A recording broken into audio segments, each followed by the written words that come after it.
सो है गाइस, की हाल चाल है? सब तो सारे वधिया होवोगे। Fake life of Bollywood celebrities, ठीक है। ਆਪਾਂ ਇਹ 'ਚ ਗੱਲ ਘੱਟ ਕਰਾਂਗੇ, ਸੁਣਨਾ ਜ਼ਿਆਦਾ ਕੋਸ਼ਿਸ਼ ਕਰਾਂਗੇ ਕਿਉਂਕਿ ਆਪਾਂ ਨੂੰ ਜ਼ਿਆਦਾ ਪਤਾ ਨਹੀਂ। ਮੈਨੂੰ ਮਾੜਾ ਮੋਟਾ ਹੀ ਪਤਾ ਹੈ ਕਿ ਸਾਨੂੰ ਪਤਾ ਹੈ ਕਿ ਲਾਈਕ ਕਿਵੇਂ ਫਿਗਰਸ ਬਣਾ ਦਿੰਦੇ ਆ, ਕਿਵੇਂ ਕੈਮਰਾਮੈਨ ਪਿੱਛੇ ਪਿੱਛੇ ਭੱਜਦੇ ਨੇ ਲੈ ਕੇ, ਹੈ ਨਾ, ਠੀਕ ਹੈ। ਅਤੇ ਬਹੁਤ ਚੀਜ਼ਾਂ ਹੁੰਦੀਆਂ, ਠੀਕ ਹੈ। ਮੋਸਟਲੀ ਤਾਂ ਪੇਡ ਹੀ ਹੁੰਦੀਆਂ ਗਾइस, ਸੋ ਇਹ ਵੀ ਗੱਲ ਯਾਦ ਰੱਖਿਓ। Let's start. इन सारे सेलिब्रिटीज की लाइफ असलियत में कितनी फर्जी है, जो आपको सोशल मीडिया पर दिखाया जाता है उसमें कितनी सच्चाई है। Paid social media trends, paid post, paid paparazzis, paid podcast, सारा जिस तरीके से फिल्मों की हाइप क्रिएट की जाती है, जो फिल्मों की बॉक्स ऑफिस कलेक्शंस आपको दिखाई जाती हैं, उनमें भी बहुत बड़ा घपला किया जाता है। नमस्कार दोस्तों, कभी आपने नोटिस ਕਈ ਐਸੇ ਵੱਡੇ ਵੱਡੇ ਐਕਟਰਸ ਹੈਗੇ ਨੇ ਜਿਹੜੇ ਆਪਣੇ ਸ਼ੋਜ਼ ਨੂੰ ਪਹਿਲੇ ਕੁਝ ਦਿਨ ਖੁਦ ਸੋਲਡ ਆਊਟ ਮਾਰਦੇ ਲੋਕਾਂ ਨੂੰ ਇਹ ਦਿਖਾਉਣ ਵਾਸਤੇ ਕਿ ਸਾਡੀ ਫਿਲਮ ਤਾਂ ਬਹੁਤ ਚੱਲ ਰਹੀ ਹੈ। किया ये बॉलीवुड एक्टर्स और सेलिब्रिटीज जब भी जहां भी जाते हैं, एक पापराजी इसकी भीड़ अपने हाथों में कैमरा लिए हमेशा इनके पीछे मौजूद होती है। चाहे ये रात के 11 बजे एयरपोर्ट जा रहे हो एक फ्लाइट पकड़ने, या फिर दोपहर को जिम से बाहर निकल के आ रहे हो, ਇਹ ਸਾਰਾ ਕੁਝ ਵੇਟ ਹੁੰਦਾ ਗਾਇਜ਼। ਇਹ ਬੁਲਾਏ ਜਾਂਦੇ ਨੇ ਫੋਨ ਕਰਕੇ ਕਿ ਅਸੀਂ ਇੱਥੇ ਆਵਾਂਗੇ। ਕੁਝ ਐਸੇ ਐਕਟਰਸ ਹੈਗੇ ਨੇ, ਕੁਝ ਕਾਫੀ ਵੱਡੇ ਨਾਮ ਜਿਹੜੇ ਜਿਵੇਂ ਸਲਮਾਨ ਹੋਰੀ ਜਾਂ ਸ਼ਾਹਰੁਖ ਖਾਨ ਹੋਰੀ, ਜਿਨ੍ਹਾਂ ਦੀ ਫੋਟੋ ਦੀ ਵੈਸੇ ਹੀ ਬਹੁਤ ਜ਼ਿਆਦਾ ਕੀਮਤ ਮਿਲਦੀ ਹੈ। ਜਿਹੜਾ ਬੰਦਾ ਖਿੱਚ ਕੇ ਲਿਆਊਗਾ ਤਾਂ ਉਹਨਾਂ ਦੀ ਇੱਕ ਅਲੱਗ ਚੀਜ਼ ਹੁੰਦੀ ਹੈ, ਠੀਕ ਹੈ। ਉਹ ਇੰਨਾ ਪੇਡ ਕੰਮ ਨਹੀਂ ਕਰਦੇ। ਜਿਹੜੇ ਨॉर्मल ਐਕਟਰਸ ਨੂੰ ਦੇਖਦੇ ਨੇ ਨਵੇਂ स्टार्टिंग वाले, वो तो सब पेड होता है। वर्कआउट करके कोई ना कोई हमेशा मौजूद होता है इनकी फोटो खींचने के लिए। ये मार्केट भी जाते हैं शॉपिंग करने, तो बड़े कोइंसिडेंस की बात है कि पापराजी वहां भी मौजूद होते हैं इनकी फोटो खींचने के लिए। अरे ये तो छोड़ो, अगर ये गाड़ी की जगह ऑटो रिक्शा में ट्रैवल करने लग जाए तो ये न्यूज हेडलाइन बन जाती है। बड़ी अजीब बात है, मैं भी अक्सर दिल्ली मेट्रो में ऑटो रिक्शा में बैठकर ट्रैवल करता हूं, लेकिन मेरे लिए तो कभी भी किसी अखबार ने ऐसी हेडलाइन नहीं छाप और ना ही आज तक मैंने जिंदगी में कभी किसी पापराजी को देखा है। लेकिन बात सिर्फ मेरी नहीं है, ज्यादातर यूट्यूबर्स के लिए ये कभी नहीं होता हुआ देखा होगा आपने। और कुछ बहुत ही पॉपुलर ऐसे भी बॉलीवुड एक्टर्स हैं जिनके साथ ये चीज ना के बराबर होती है। क्या इत्तेफाक की बात है। दूसरी तरफ कुछ बिल्कुल ही अननोन लोगों का चेहरा बार बार हमें पापराजी हाँ, ये तो भाई बंदा बहुत ज्यादा दिख रहा है अजीज के द्वारा दिखाया जाता है सोशल मीडिया पर, अखबारों में, इस हद तक कि वो अपने आप ही फेमस बन जाते हैं इसके चलते, या फिर ये कहा जाए कि फेमस बना दिया जाता है उन्हें। आज के वीडियो में आइए समझते हैं दोस्तों कि सेलिब्रिटीज की ये ग्लैमरस दुनिया आखिर कितनी सच्ची है और कितनी फर्जी। बहुत ज़्यादा तो फर्जी है। 80% तो फेक होंगे लाइफ इन्होंने। ਜਿਹੜੇ ਹੱਸਦੇ ਦਿਖਦੇ ਨੇ ਨਾ, ਇਹ ਕੁਛ ਨਹੀਂ ਹੁੰਦਾ ਹੈਗਾ, बुरे हाल ਹੁੰਦੇ ਨੇ। आज के दिन दोस्तों पापराजी शब्द उन लोगों के लिए इस्तेमाल किया जाता है जिनका काम है सेलिब्रिटीज और हाई प्रोफाइल लोगों की फोटोज खींचना। इंडिया में कहा जाए तो ये लोग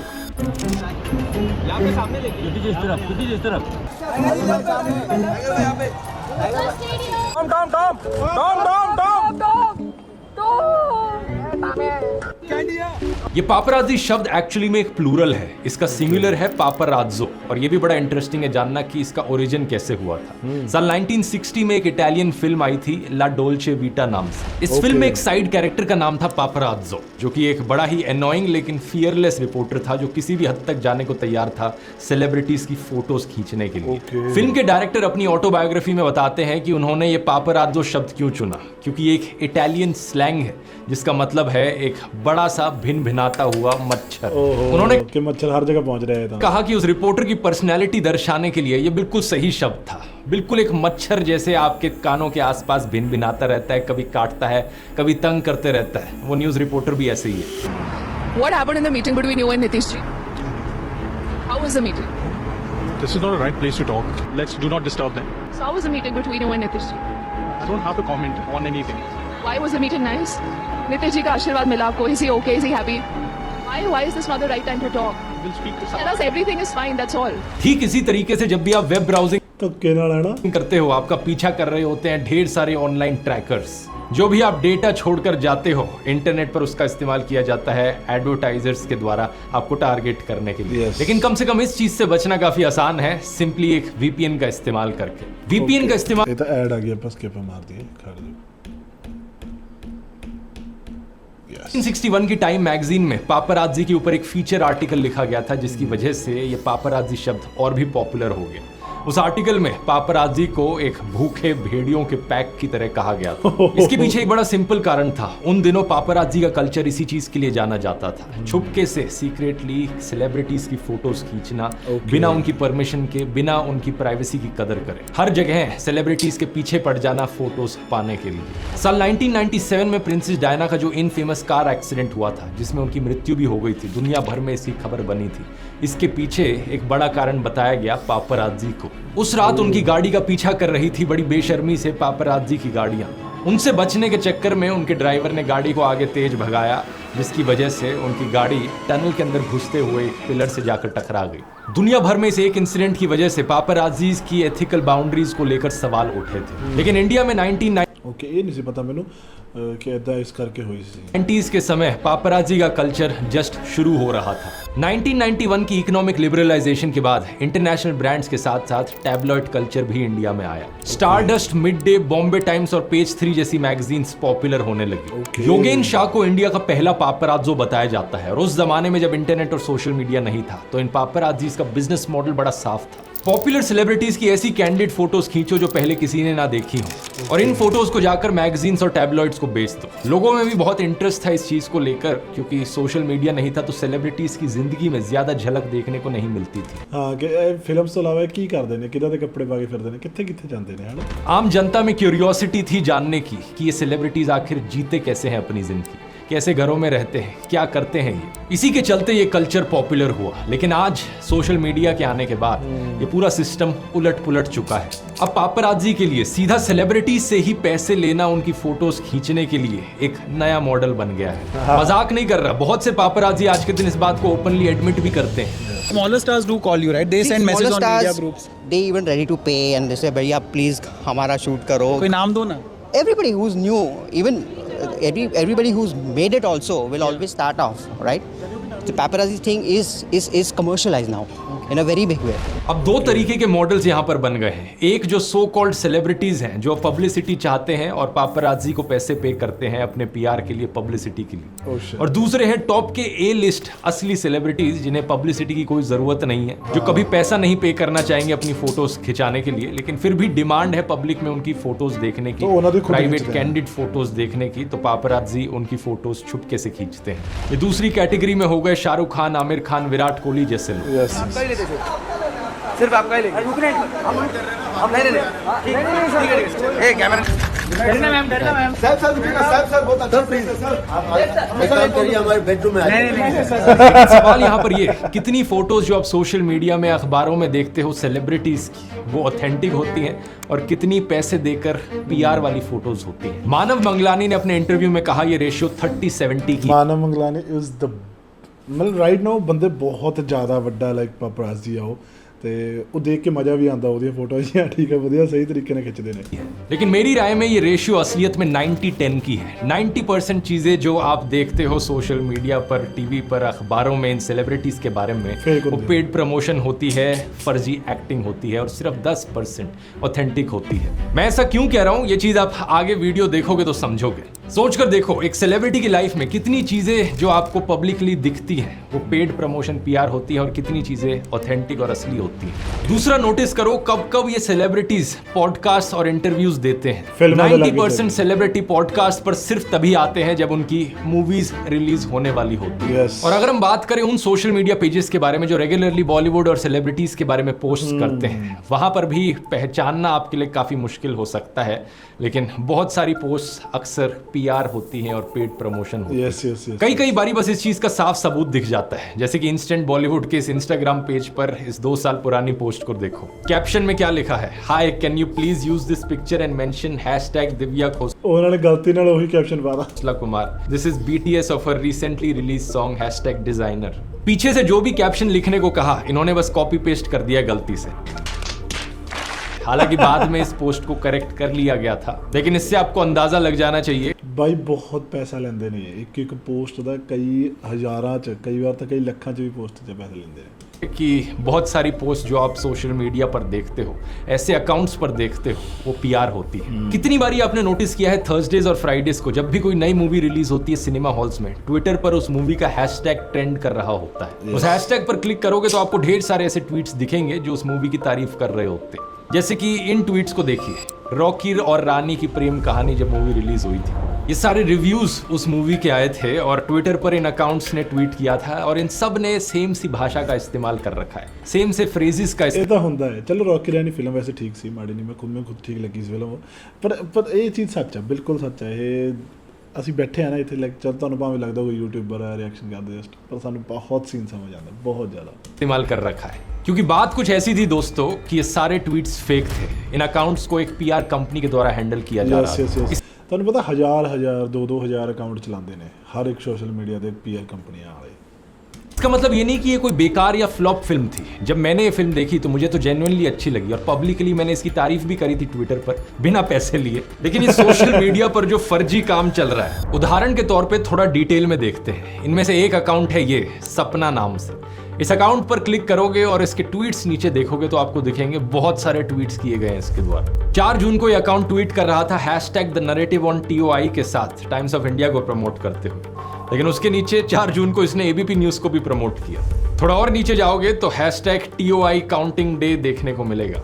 और नीचे जाओगे तो हैशटैग रिजल्ट्स विद डीकोडर, एक और सेपरेट प्लेटफॉर्म को प्रमोट किया गया। थोड़ा और स्क्रॉल करो, 1 जून का ये PR ट्वीट देखो, hashtag mister and Mrs Mahi review, इस मूवी को अच्छा रिव्यू दे रखा है। इसके नीचे hashtag IDFC first bank best. Scroll करते जाओगे तो आपको हर दूसरा ट्वीट किसी मूवी का प्रमोशन तो किसी कंपनी का प्रमोशन दिखेगा। इन PR अकाउंट्स को अक्सर PR कंपनीज के द्वारा हैंडल किया जाता है और इन ट्वीट्स को देखकर कोई भी समझ जाएगा कि यहाँ पर पे किया जा रहा है प्रमोशन के लिए। 25 मई के दिन इस एक अकाउंट ने प्रमोशन करी BJP को वोट करने की, कांग्रेस को वोट करने की और केजरीवाल को वोट करने की भी।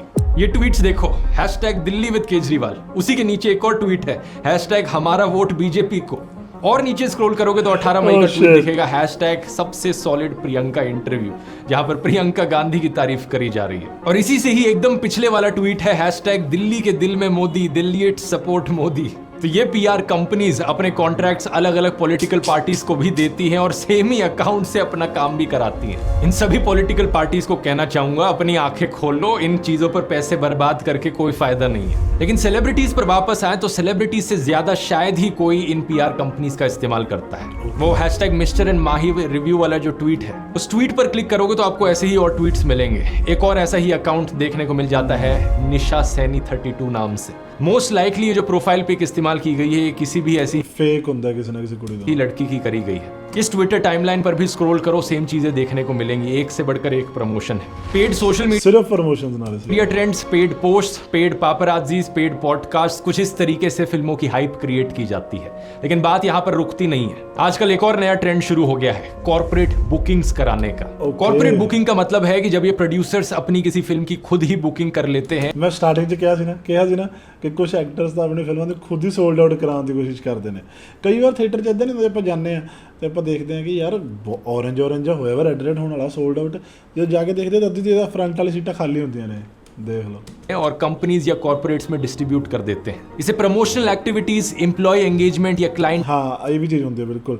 फिल्म टिकट्स अपन मिलती ही नहीं होते, ठीक है। ये तो कॉलेज जो भी मिलती हैं यार, स्कूलों में मिलती हैं। एंटरटेनमेंट का नाम दिया जाता है, लेकिन असलियत में जो ये कर रहे हैं वो बेसिकली फिल्म की हाइप क्रिएट कर रहे हैं। फिल्म रिलीज के पहले 2-3 दिन ज्यादातर टिकटें खुद ही खरीद लो ताकि ऐसा लगे कि ये फिल्म तो हाउसफुल चल रही है, बहुत सारे लोग इस फिल्म को देखना चाहते हैं, तो लोग मोटिवेट हों कि हाँ हमें भी ये फिल्म जाकर देखनी है। इस आर्टिकल के अनुसार 2023 में रिलीज हुई एक फैमिली एंटरटेनर बॉलीवुड फिल्म ने 20 करोड़ रुपए खर्च किए थे कॉर्पोरेट बुकिंग्स पर। इसके अलावा 2023 के एंड में रिलीज हुई 2 फिल्मों ने करीब 70 करोड़ रुपए खर्च किए कॉर्पोरेट बुकिंग्स पर। ये देखिए क्या लिखा है, बुक माई शो पर इन फिल्मों के शोज हाउसफुल दिख रहे थे, लेकिन हॉल के अंदर कोई ऑडियंस मौजूद नहीं थी। सवाल यहाँ पर ये उठता है कि अगर इस तरीके से कॉर्पोरेट बुकिंग्स करी जाती हैं फिल्मों की, तो जो बॉक्स ऑफिस कलेक्शंस आपको दिखाई जाती हैं, बॉक्स ऑफिस नंबर्स जो आप सब फेक होता है, वो कितने सच हैं, और बिना इस पेड हाइप के असली परफॉर्मेंस क्या होगी फिल्म की। न्यूज़ 24 के इस आर्टिकल में इस चीज को डिटेल में समझाया गया है। एक तो होती है सेल्फ बुकिंग, जहां पर इंडिविजुअल्स अपने पर्सनल पैसों का इस्तेमाल करते हैं अपने फिल्म के बॉक्स ऑफिस नंबर्स को बड़ा दिखाने के लिए। लेकिन कॉर्पोरेट बुकिंग में एक फिल्म स्टार काम करता है अपने 4-5 ब्रांड्स के साथ। उन कंपनीज को रिक्वेस्ट किया जाता है कि वो टिकट्स को खरीदें, वो अपने एम्प्लॉयज में इन टिकट्स को बांटें और इस तरीके से बॉक्स ऑफिस नंबर्स को बढ़ाकर दिखाया जा सके। तो फिल्म की हाइप फेक है, सेलिब्रिटी की हाइप फेक है, फिल्म के बॉक्स ऑफिस नंबर्स फेक हैं और बाद में फिल्म के लिए जो अवार्ड्स दिए जाते हैं वो ਇਹਦਾ ਧਾਗੇ ਖੋਲ ਰਿਹਾ भी अक्सर फेक होते हैं। शाहरुख ਅਵਾਰਡ ਤਾਂ ਪੈਸੇ ਲੈ ਕੇ ਹੋ ਜਾਂਦੇ ਆ ਯਾਰ। खान की पुरानी क्लिप को देखिए। जब आदमी को वांट होती है, डिजायर, चाह होती है किसी चीज की बहुत, तो बहुत घटिया बन जाता है कि मुझे चाहिए, मुझे ये भी चाहिए, ये भी चाहिए, ये भी चाहिए, मुझे गाड़ी चाहिए, बंगला चाहिए, ये चाहिए। तो मुझको अवार्ड्स की बहुत चाह है, तो I was very desperate to get a best actor award. तो फिर मैं एडिटर के पास गया और मैंने कहा कि सर मैं बहुत घटिया इंसान हूँ, मुझको ये अवार्ड जरूर चाहिए और अगर आप पैसा लेते हैं तो मैं पैसा भी दे दूंगा। ये बात कर रहे हैं कैसे ਦੇਖ ਲਓ ਸ਼ਰੇਆਮ तरीके ਨਾਲ ਦੱਸ ਰਹੇ। इन्होंने एक बार एक अवार्ड शो के एडिटर को रिश्वत देने की कोशिश करी थी ताकि इन्हें अवार्ड मिल जाए। तो मैंने जाकर उनसे कहा कि सर मुझे अवार्ड दे दीजिए। तो उन्होंने कहा ऐसे अवार्ड हमारे नहीं दिए जाते, अगर आप अच्छे होंगे तो वो पब्लिक का उसमें आता है, टिक मार्क देके भेजेंगे और आप अच्छे होंगे तो आपको मिलेगा। अब उस वक्त ये रिश्वत तो सक्सेसफुल हुई नहीं, लेकिन आज के दिन जरूर आरोप लगते हैं ऑलमोस्ट हर इंडस्ट्री ਬਹੁਤ ਆਰਾਮ ਨਾਲ, ਬਹੁਤ ਆਰਾਮ। में कि कैसे अवार्ड्स को खरीदा और ਈਵਨ ਅਕਸ਼ੇ ਕੁਮਾਰ ਨੇ ਇੱਕ ਵਾਰ ਦੱਸਿਆ ਸੀ ਕਿਤੇ ਕਿ ਉਹ ਕਹਿੰਦੇ ਸੀਗੇ ਕਿ ਤੁਹਾਨੂੰ ਇਦਾਂ ਇਦਾਂ ਕਰਕੇ ਪੈਸੇ ਤੁਸੀਂ ਦੇ ਦਿਓ ਇੰਨੇ ਸਾਨੂੰ ਤੇ ਅਸੀਂ ਤੁਹਾਨੂੰ ਅਵਾਰਡ ਦੇ ਦਾਂਗੇ ਤੇ ਇਹਨਾਂ ਤੋਂ ਉਹ ਕਹਿੰਦੇ ਸੀ ਅਕਸ਼ੇ ਕੁਮਾਰ ਕਹਿੰਦਾ ਬਦਲੇ 'ਚ ਕਿ ਨਹੀਂ ਤੁਸੀਂ ਮੈਨੂੰ ਪੈਸੇ ਦਿਓ, ਬਦਲੇ 'ਚ ਮੈਂ ਡਾਂਸ ਕਰ ਦੂੰਗਾ ਤੁਹਾਡੇ ਵਾਸਤੇ, ਲਾਈਕ ਪਰਫਾਰਮ ਕਰ ਦੂੰਗਾ ਕੁਝ ਨਾ ਕੁਝ। ਠੀਕ ਹੈ, ਉਹ ਚੀਜ਼ ਇਹ ਬਹੁਤ ਤਾਂ ਇਹਦਾ ਦੇਖ ਲਿਓ ਕਈ ਵਾਰ ਅਕਸ਼ੇ ਕੁਮਾਰ को मेरे ख्याल से बहुत घट अवार्ड्स ने है ही नहीं मिलना दो बेचा जाता है। इन अवार्ड शोज की क्रेडिबिलिटी ऑलमोस्ट खत्म हो चुकी है। आलिया भट्ट की इस क्लिप को देखिए। Thank you. Okay, I'll say thank you to Jitesh. I'll say thank you to Filmfare. Thank you, Anu. I literally told Jitesh that when he said, you know, you're coming for my Glamour and Style Awards is happening on the 3rd. You have to come. I said, okay, I'm coming. Just give me an award. Like I don't even know which award I was getting.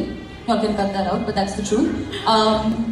Thank you for giving shit man, she is so honest. me this award. ये openly confess कर रही थी कि कैसे ये award show attend ही ना करने आती अगर इन्हें अवार्ड नहीं दिया जाता तो।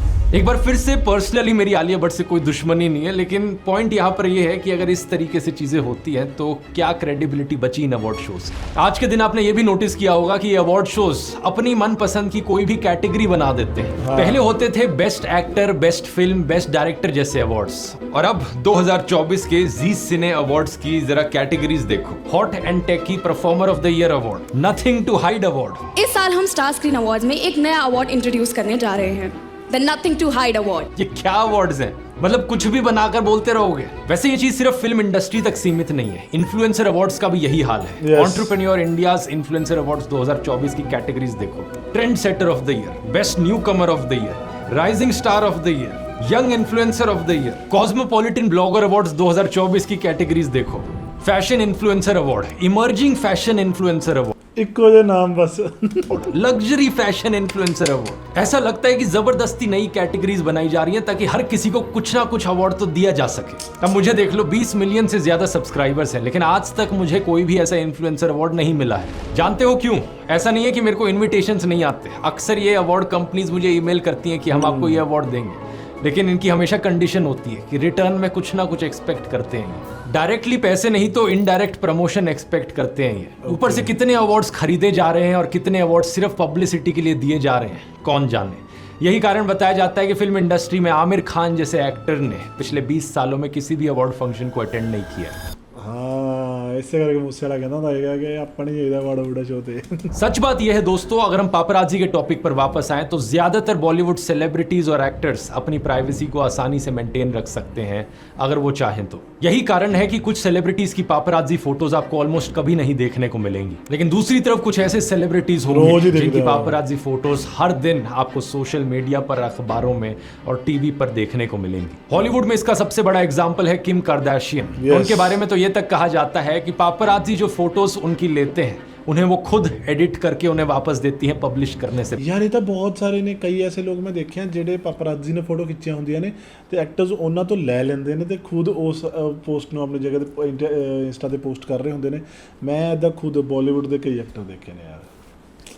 पहले इस आर्टिकल को देखिए, लोग किम कार्दाशियन को अक्यूज कर रहे हैं कि उनकी जो लेटेस्ट पापराजी फोटोज है वो एक्चुअली में एडिटेड है, या फिर उनकी बहन काइली जेनर जिनकी कोविड लॉकडाउन के बाद ये एक्चुअल कैंडिड फोटोज वायरल हुई थी। लेकिन यार वो कितनी क्यूट लग रही है ना वैसे। वो नहीं चाहती थी कि ये असली फोटोज किसी को दिखें, तो उसके तुरंत बाद उन्होंने ये फेक कैंडिड पापराजी फोटोशूट किया था। सेलिब्रिटीज की इस फेक दुनिया में कुछ जेन्युइन एक्सेप्शंस भी हैं, कुछ ऐसे केसेस जहां पर एक्चुअली में कुछ सेलिब्रिटीज तंग हो चुके हैं इन पापराजी से, जैसे कि जया बच्चन के ये पापराजी वीडियोस देखिए। आप लोग कौन है? आप मीडिया से हैं? इन वीडियोस को देखकर आप क्लियरली समझ सकते हैं कि इन्हें ये चीज बिल्कुल पसंद नहीं आ रही है। हाँ। आलिया भट्ट को लेकर एक इंसिडेंट हुआ था जहां पर कुछ पापराजी ने उनके घर के अंदर की फोटो ले ली थी। हाँ, वो बालकनी 'ਚ बैठे थे। ऐसे कई केसेस देखे गए हैं जहां पर सेलिब्रिटीज की प्राइवेसी को बड़ी बेशर्मी से नजरअंदाज किया कई लोगों ने। विराट कोहली का एक ये वीडियो वायरल हुआ था जहां पर उनके होटल के कमरे का किसी ने वीडियो लिया, अंदर घुसकर उनके सामान को दिखा दिया एक वीडियो में और उसे पब्लिक कर दिया। कई सेलिब्रिटीज बड़े शिट मैन, शिट। सख्त कदम उठाते हैं ऐसी चीजों को होने से रोकने के लिए, जैसे कि कटरीना कैफ और विक्की कौशल की शादी। इस शादी में एलिजिडली लोगों को वेन्यू के अंदर कोई फोटोज खींचना अलाउड नहीं था, कोई पापराजीज अलाउड नहीं थे, और अगर कोई ड्रोन भी देखा जाता तो उसे शूट डाउन कर दिया जाता ताकि कोई फोटोज और वीडियोस ना ले सके। ऐसे कई तरीके हैं जिसका सेलिब्रिटीज इस्तेमाल करते हैं अपनी प्राइवेसी प्रोटेक्ट करने के लिए। हॉलीवुड के सेलिब्रिटीज जैसे कि बियॉन्से, पेरिस हिल्टन और निक जोनास एक एंटी पापराजी स्कार्फ यूज करते हैं जो कि आपकी फोटो को ब्लॉक कर देता है। अगर फोटो खींची जाए तो कुछ ऐसी दिखती है इस एंटी ओ नाइस यार, पापराजी स्कार्फ को लगाने के बाद। टेलर स्विफ्ट तो एक डीकॉय गाड़ी का भी इस्तेमाल करती है पापराजी से बचने के लिए। लेकिन सेलिब्रिटीज की इस अजीबोगरीब दुनिया का आम लोगों पर क्या असर पड़ता है? कुछ लोग जिन्हें ये चीजें पता नहीं होती वो इस जिंदगी से बड़ी आसानी कुछ लोग की बहुत सारे लोगों को नहीं पता। अपना इंडिया तो बहुत भोला है भाई, बहुत ज्यादा। से बेवकूफ बन जाते हैं। लोगों की अनरियलिस्टिक एक्सपेक्टेशन बन जाती है उनकी अपीयरेंस, उनके सक्सेस और उनकी हैप्पीनेस को लेकर। कुछ लोग सेलिब्रिटीज की तरह दिखने के लिए बहुत सारी कॉस्मेटिक सर्जरीज करा लेते हैं। उन्हें लगता है वही है आइडियल लुक। जैसे कि इस ईरानियन औरत का केस देखो जिसने अपेरेंटली बहुत सारे कॉस्मेटिक सर्जरीज कराए एंजेलिना जोली की तरह दिखने के लिए। She is a ghost. हालांकि बाद में इसने क्लेम किया कि ये लुक असली नहीं थी, लेकिन असलियत में कितने ही लोग प्लास्टिक सर्जरीज कराते हैं सेलिब्रिटीज को देखकर। दूसरा, इस फेक हाइप से इन्फ्लुएंस होकर कुछ लोग डेंजरस लेवल की फैन वर्शिप करने लगते हैं। जैसे कि कन्नड़ एक्टर यश के एक फैन जिन्होंने अपने को आग से जला दिया क्योंकि वो एक्टर से मिल नहीं पाए अपने बर्थडे पर। इसी फेक ग्लैमरस हाइप का नुकसान अब फिल्म इंडस्ट्री को भी महंगा पड़ बेचारे इस एक्टर की क्या गलती है ना यश दी।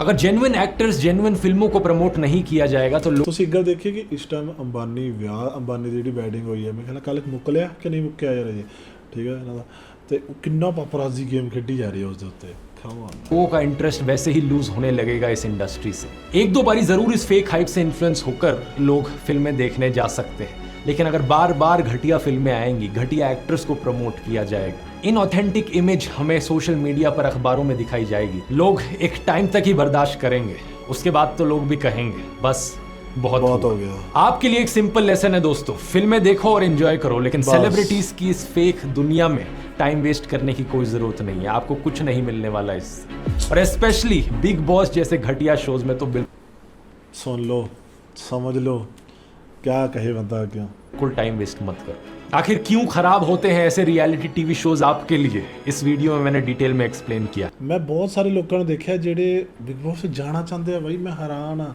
ਕਿ ਤੁਸੀਂ ਕੰਜਰਖਾਨੇ ਵਾਲੇ ਹੋ ਜਾਣਾ ਚਾਹੁੰਦੇ ਜਿਹੜੇ ਕੰਪਲੀਟਲੀ ਸਕ੍ਰਿਪਟਡ ਸ਼ੋਜ਼ ਨੇ, ਠੀਕ ਹੈ, ਕੰਪਲੀਟਲੀ ਉਹਨਾਂ 'ਚ ਸਭ ਕੁਝ ਦੱਸਿਆ ਜਾਂਦਾ, ਉੱਥੇ ਅੰਦਰ ਦੱਸਿਆ ਜਾਂਦਾ ਕਿ ਬਾਈ ਆਹ ਬੰਦੇ ਨੇ ਹੁਣ ਆਹ ਕਲੇਸ਼ ਪਾਉਣਾ, ਇੱਦਾਂ ਕਰੋ ਉੱਦਾਂ ਕਰੋ, ਸਭ ਕੁਝ ਰਿਟਨ ਸਕ੍ਰਿਪਟਸ ਹੁੰਦੀਆਂ ਨੇ ਇਹਨਾਂ ਦੀਆਂ, ਠੀਕ ਆ। ਕਿਆ ਕਹੇ ਬੰਦਾ ਯਾਰ, ਬਹੁਤ ਸੋਹਣੀ ਵੀਡੀਓ ਬਣਾਈ। ਸਤਿ ਸ਼੍ਰੀ ਅਕਾਲ।